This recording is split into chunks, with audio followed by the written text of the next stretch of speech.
Hoje eu tenho 42 anos de exercício profissional.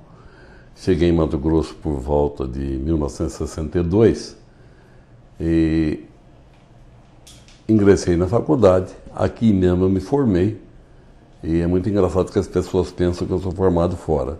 Eu, na verdade, sou formado aqui. Ingressei na faculdade em 63, foi 63 vestibular, começou o ano letivo em 64.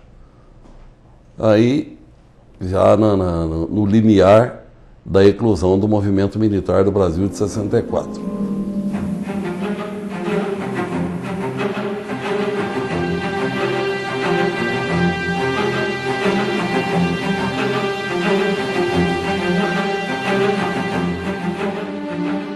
Eu, na época, já militava ligado às pessoas do PTB, essa coisa toda, sem muita atuação direta, porque eu era viajante, viajava muito e então não tinha como comparecer àquelas reuniões partidárias. Quando ocorreu a eclosão do movimento de 64, houve, inclusive, se bem me lembro, não posso me fixar bem na data, um pedido da UNE, União Nacional de Estudantes, para que se eclodisse, ou se fizesse eclodir aqui, um movimento também de solidariedade à UNE em razão da greve nacional e do apoio que eles estavam dando ao Jean Goulart.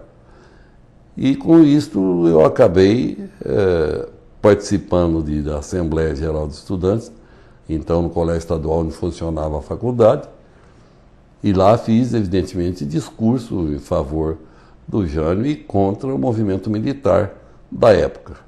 Isso, evidentemente, me marcou de alguma forma e eu tenho certeza que eu fui, se havia algum observador oficial, não sei, mas havia ilustres colegas meus de faculdade que se prestavam à condição de dedo duro, vamos dizer assim. Passado algum tempo, eu já meio marcado por essas pessoas e pelas informações, eu me senti obrigado até a me retirar de Cuiabá para não ser preso, porque as prisões tinham começado a ocorrer no país inteiro.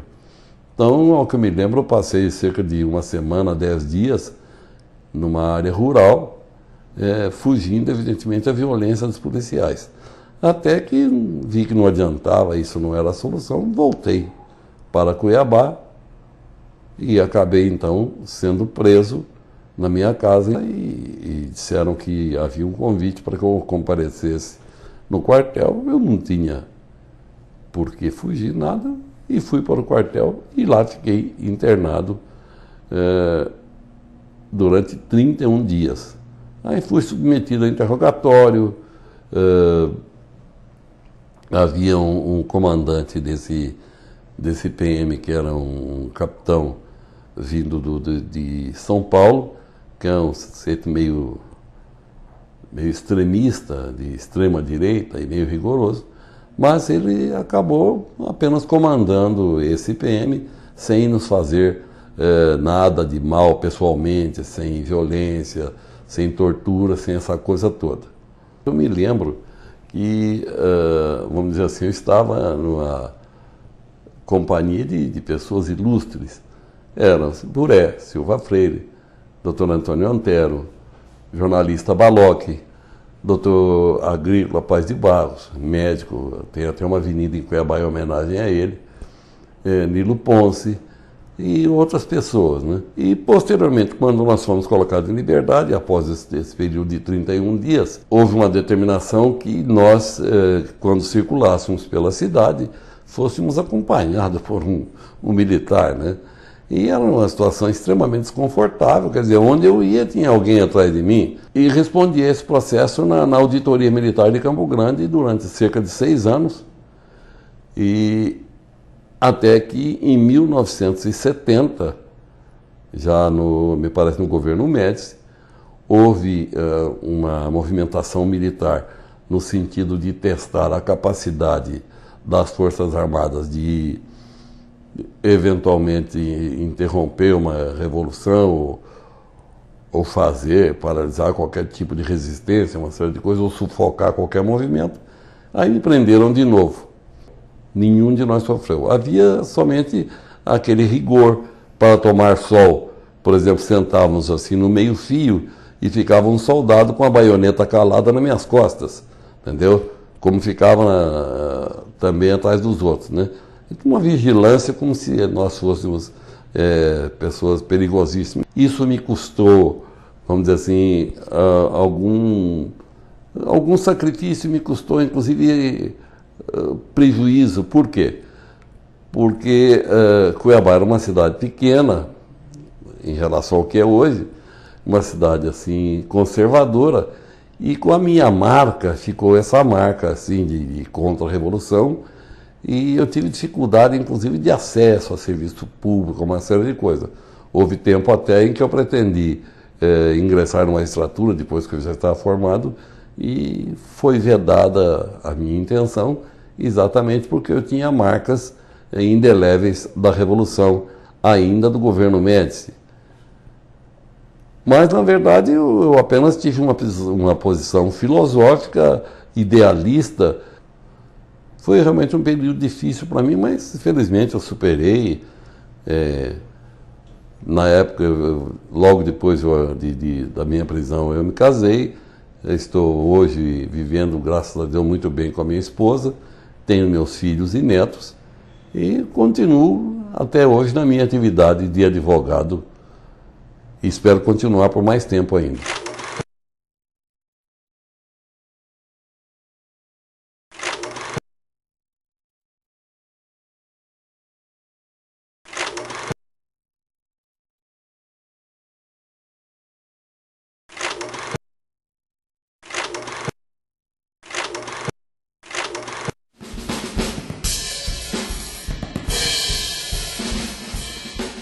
Uma vez nós fomos em Canabrava. Hoje Canabrava é uma grande cidade também do estado de Mato Grosso. Saímos daqui, eu e Bartolomeu, que era o coordenador fundiário, e fomos lá. Chegamos lá, estava reunido mais de 1000 pessoas. Polícia estava por todo quanto era canto, somente eu e o Bartolomeu naquele mondão, dentro de um barraco, rodeado por eles. Depois de ouvir o pessoal, né, fez uma promessa de que 40 dias após ele iria levar lá o resultado da desapropriação da área da Canabrava. Realmente, com a nossa luta, com o prestígio do Júlio, com tudo isso aí, o governo federal editou o decreto desapropriatório. E saímos daqui, falei, Bartolomeu, nós vamos ser recebidos lá com foguetório e com festa. Chegamos lá, aquele pessoal todo, né, quando o Bartolomeu, e cumpri minha palavra, eis o decreto aqui. Não, nós não queremos mais isso. Nós queremos que você prometa que você vai desapropriar tal gleba. Gleba Tatuíbi. Queria que desapropriasse. Não, nós viemos aqui para resolver um problema. Saímos corridos lá da gleba Canabrava. Tudo esse trabalho era feito um assessor do bispo Dom Pedro.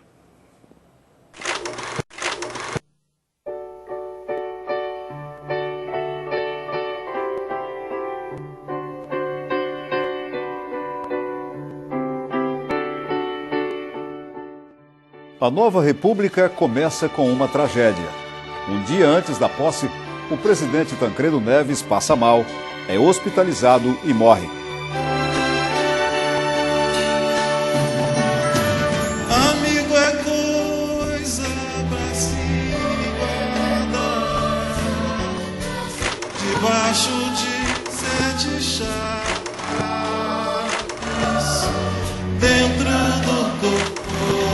coração. Toma posse o vice Sarney, que lança o Plano Cruzado. Os preços e salários são congelados, mas por pouco tempo. Oriundo de setores das esquerdas do campo político nacional, o novo governador adotou o slogan em direção ao social. Para se dedicar aos empreendimentos de imediata repercussão na vida social das camadas mais pobres, o governador tomou como base a locação de colônias agrícolas, distribuição de terras a pequenos agricultores, casas populares, escolas, sendo estas as preocupações dominantes de sua administração. Bezerra foi muito favorecido pelo Plano Cruzado, naquele momento que foi no ano de 86, que é criado pelo presidente Sarney, para poder eleger uma boa bancada de governadores e uma forte bancada do PMDB também na Assembleia Constituinte, né? Então, o Carlos Bezerra ganha a eleição em 1986, assume em 15 de março de 87. Assume numa situação muito complicada também, inflação, o Banco do Estado também numa situação muito difícil, com ameaças de intervenção federal, etc. E faz um governo muito focado para as demandas populares, muito naquele espírito da redemocratização e das bandeiras do PMDB. Né? É possível dizer que no pós-divisão foi o governo mais à esquerda que nós tivemos, quer dizer, dentro dos limites que a política mato-grossense permite, claro, né? O governo mais à esquerda que nós tivemos foi o governo Carlos Bezerra. Muita ênfase em movimentos de base, em mutirões, entidades, associações, etc. Não é? Só que foi um governo muito difícil também no plano fiscal, no plano financeiro. E ele fica 3 anos, ele fica até 1990. O governo Bezerra, ele teve algumas marcas, como, por exemplo, a questão do saneamento, que ele destaca muito, né, na Sanemate, na época acabou fortalecendo muito a Sanemate, realizando obras importantes de saneamento. Também na área de assistência técnica e extensão rural. O Estado tinha uma empresa chamada Emater, né, Empresa Mato-Grossense de Assistência Técnica e Extensão Rural, que ele acabou dando uma ênfase muito grande nos pequenos e médios produtores, né, extensão agrícola, etc. Não é? Então a marca dele acabou sendo mais no plano político e de ênfase no pequeno agricultor, na área de saneamento. Havia uma expectativa muito grande em torno do governo e era natural. O PMDB na época fez praticamente a maioria absoluta dos governos do Brasil, e a expectativa era enorme, de mudanças, de transformações, de avanços, e o governo inicia com essa expectativa toda. O governo consegue muitos avanços, eu diria que principalmente na área social. É um governo que quebrou realmente paradigmas nessa área. Bom, quando falamos de área social, nós falamos diretamente de áreas estratégicas que chegam diretamente às pessoas, como as áreas da saúde, segurança, educação. Na área da educação, os diretores das escolas passaram a ser eleitos diretamente pela comunidade. Passaram a ter realmente um poder de decisão dentro da escola com os conselhos deliberativos escolares, onde os pais, os professores, os alunos passaram a ser chamados para participar e discutir do rumo da escola. Na área da saúde também, lançou-se um programa inédito, então, de construção de 1.000 leitos públicos hospitalares. Iniciou-se aí o processo, por exemplo, de construção dos hospitais regionais de Rondonópolis, de Cáceres, de Colíder, iniciou-se o Hospital do Câncer. Foi um processo de avanço. Essas obras não foram concluídas. Governos posteriores foram responsáveis pela conclusão dessas obras, mas o fato é que iniciou-se ali um processo de mudança. Né? Até então não havia leito público hospitalar do estado de Mato Grosso. O que existia era que o governo simplesmente adquiria esses leitos nas unidades particulares. Então houve realmente mudança também nessa área. Na área da segurança pública, nós estávamos vindo de um processo complicado, né, de problemas nessa área, e até em função do processo brasileiro do período, né, ditatorial. Então, o governo veio também com essa perspectiva e havia uma cobrança muito grande para se mudar alguns conceitos nessa área da segurança pública. E houve avanço no sentido de se criar os conselhos de segurança nos municípios. O que seria hoje a polícia comunitária. Além dessa questão mesmo de creches, né, foram construídas 50 creches num período, não se falava em creche antes. Quando assume o governo Bezerra, né, havia que se equacionar um projeto mais social, como ele pretendia, já que era primeiro o governo do PMDB, né, e, consequentemente, você tinha um perfil mais crítico em relação aos governos anteriores. Mais críticos no sentido de você começar a pensar num projeto que historicamente se considerava base do desenvolvimento, que era a reforma agrária. A reforma agrária no governo federal era tocada por um outro mato-grossense, que era Dante de Oliveira. Bezerra tinha deixado ao vice-governador algumas funções de estruturar um pouco esse modelo. Aqui em Mato Grosso se fazia colonização, não se fazia reforma agrária. Então, esta forma de colonização, ela precisava que houvesse mais infraestrutura para que operasse o processo de desenvolvimento no campo. Lançou-se um programa na época chamado DRIL. Esse é um programa de desenvolvimento rural integrado e localizado. Esse programa buscava passar uma farinheira, uma vaquinha de leite, um arado, enfim, uma terrinha para que a comunidade, para que as pessoas de baixa renda, para que o pequeno pudesse realmente produzir. Então, alguns inclusive receberam terra. O Estado passou a fazer algum processo de reforma agrária, não só, e normalmente esse processo cabia e cabe ao governo federal, mas o Estado assumiu. Então surgiram alguns assentamentos, como Facão em Cáceres, Gato Preto na região do Araguaia. São assentamentos do Estado de Mato Grosso. Agora, não menos importante do que tudo que a gente já falou no governo Bezerra nessa área social, foi a questão do saneamento básico. O governo Bezerra foi marcado efetivamente por investimentos nessa área. E há um histórico, havia uma lenda de que o governo não poderia investir em saneamento, principalmente em redes de esgoto, porque são obras que ficam debaixo do chão. E aí falava-se, como vai se fazer uma obra que você não pode estar ali tirando dividendos políticos dela. Mas o governo Bezerra superou isso e realmente fez um programa interessante, estratégico, de saneamento básico em Cuiabá, Várzea Grande e Rondonópolis. Foram mais ou menos 130 quilômetros de rede de esgoto lançados à época. E boa parte do que se tem hoje, até hoje, inclusive, nessas 3 cidades, de rede de esgoto e tratamento de esgoto, é oriundo dessa época, desse período. Japonês da pátria, filhos, ver contente a mãe gentil, já raiou a liberdade. Em 1988, fica pronta a nova Constituição brasileira. Assim, após 29 anos, nós vamos fazer eleições presidenciais pelo voto direto. A nova Constituição avança no campo dos direitos sociais mais igualitárias. Brava gente brasileira, onde vá, temor servil, ou ficar a pátria livre, ou morrer pelo Brasil.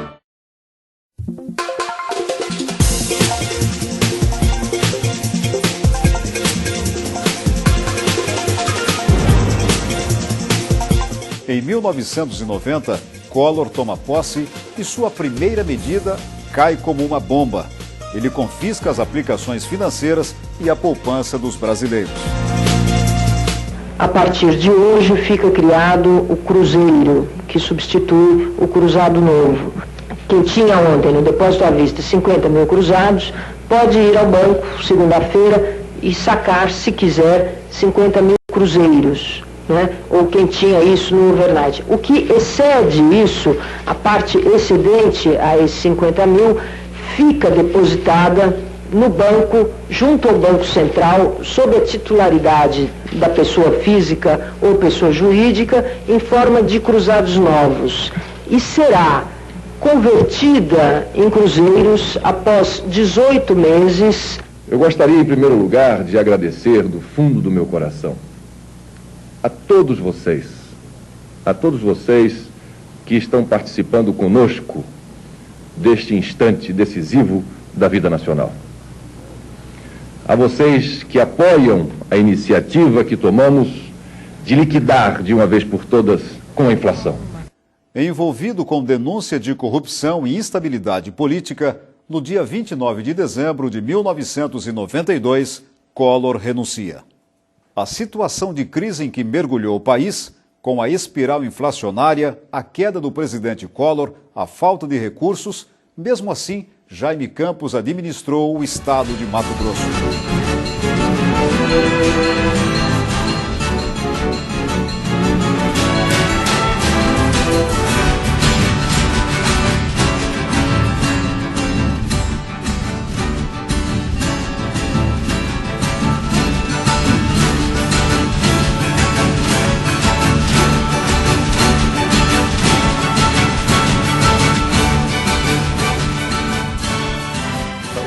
Jaime Campos foi eleito para governador numa votação grande, acima de 60% dos votos, quer dizer, essa já foi a primeira eleição já realizada sob a vigência da Constituição de 1988, quer dizer, já com a previsão de segundo turno, né, que foi uma figura criada pela Constituição, trazida da experiência política de outros países, quer dizer, obrigatoriamente para a presidência da República, para os governadores de estado e para os prefeitos, né, de cidades com mais de 200 mil habitantes, você tem um segundo turno, quando ninguém atinge maioria no primeiro turno. Então, mesmo se o Jaime Campos já atingiu mais de 60%, quer dizer, dispensou a necessidade de segundo turno. Fez um governo marcado pela crise, quer dizer, o plano Collor acabou mergulhando o país numa recessão muito grande. Em 3 anos, né, 90, 91 e 92, foram 3 anos de crise econômica muito forte, sem acabar com a inflação, né? Essa foi a causa principal da derrocada, do impeachment do Fernando Collor, né? O plano Collor, que acabou não resultando na eliminação da hiperinflação na época, e o Jaime acabou pegando isso aqui, as dívidas agrícolas. Então ele teve um governo muito focado também na área administrativa, tá? Aprovou 2 leis complementares importantes aqui na Assembleia, que é a Lei Complementar 13 e a 14, fazendo uma grande reforma administrativa.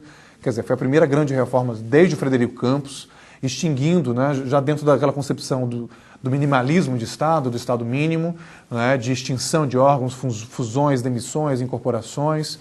O governo Jaime aparece também tentando solucionar alguns problemas, agora com a intervenção de alguns neoliberais no plano internacional e no plano nacional, né? Há uma modificação, há uma tentativa de começar a privatizar como uma solução para os problemas do Estado, a privatização, né?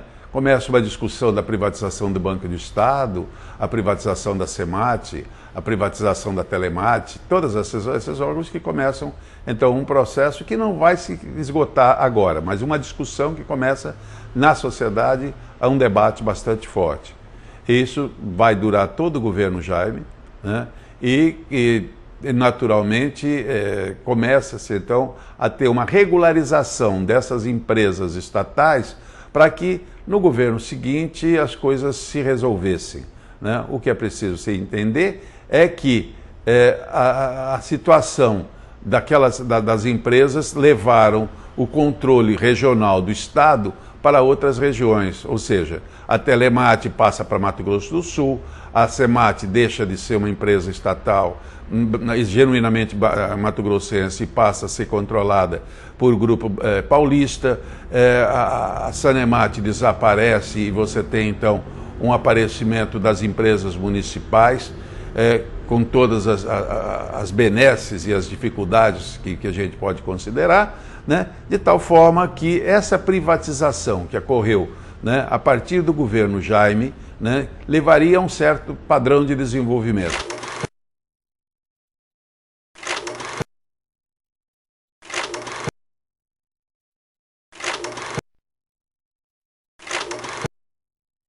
Olha, um dos maiores eventos históricos do último século aqui em Cuiabá, em Mato Grosso, foi a visita do Papa João Paulo II. E Deus resolveu testar a força física do seu representante aqui na Terra. Mandou um calor de 42 graus. O Papa João Paulo II, naquela altura, já tinha os seus 72, 73 anos de idade. Já era um senhor. E ele aguentou resignado aquele calor terrível, um sol de rachar o coco. Algum tempo depois, houve uma reunião dos cardeais com o Sumo Pontífice em Roma. Isso 1 ano, 2 anos depois. E o Dom Bonifácio, figura muito simpática, se dirigiu até o Papa na hora da cerimônia do beijamão e disse o seguinte: Sua Santidade, ainda estamos enternecidos e agradecidos por sua visita à nossa cidade, Cuiabá. O Papa olhou fundo para o Dom Bonifácio, deu um suspiro e disse: Cuiabá, calor.